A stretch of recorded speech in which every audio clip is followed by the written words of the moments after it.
nobody thought it would come to this. Not when it came to Jack. There was a time when clubs would have been queuing around the block to sign Jack Wilshere from Arsenal.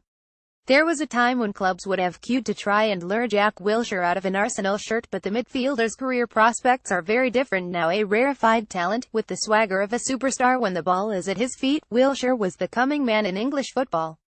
Suddenly, at 25, he feels like an outsider, peering into life in the Premier League after an unsuccessful loan spell with Bournemouth last season. Arsenal, the club who cherished him, nourished him and nurtured him, have moved on.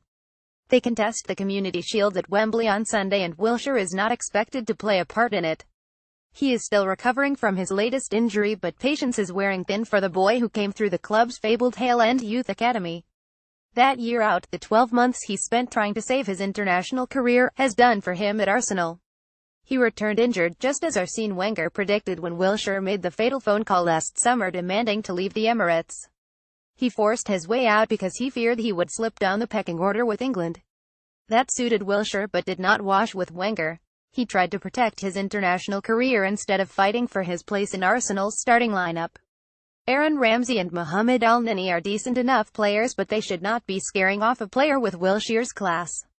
A season on loan at Bournemouth did not wash with Arsenal boss Arsene Wenger. Wenger would have preferred Wilshere to stay and fight for his Arsenal place. Bournemouth, whatever the attractions of playing for Eddie Howe's side, was a bad move. He barely made an impact, struggling to dominate or influence games in the way he used to do in the colours of Arsenal.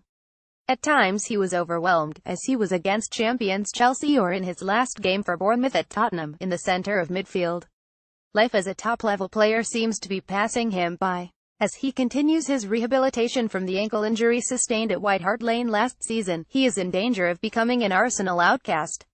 But Wilshere was hell-bent on chasing his England dream. He fears he will soon be part of the bomb squad, the small clutch of players who have no realistic prospect of forcing their way back into first-team plans. Matthew Debussy and Carl Jenkinson are in that group, waiting for another club to rescue their careers. Wilshere should never have been in that position. At 67, Wenger has tired of his antics, despairing of the little boy who refused to grow up. The comparisons with Xavi or Andres Iniesta, stretching back to his impressive performance against Barcelona in the Champions League 6 years ago, are in the dim and distant past. Now it is about saving his career. Sadly, Wilshere picked up the latest in a long line of injuries playing against Spurs Newsgroup Newspapers Limited, and that was the last Bournemouth fans saw of him. There used to be a twinkle in Wenger's eye whenever he was asked about Wilshere. There was a belief that one day he would come good, that he would play a full season for Arsenal and prove he is among the very best in the country. He overlooked his boorish behaviour after the FA Cup final victories over Hull and Aston Villa, when he tarnished the club's reputation and damaged his own during the following day's celebrations.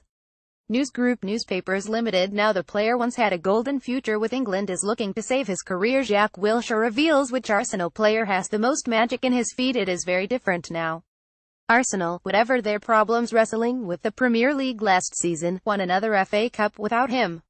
Wenger is moving forward, with his insatiable appetite to build his first title-winning side since 2004 taking precedence around the place.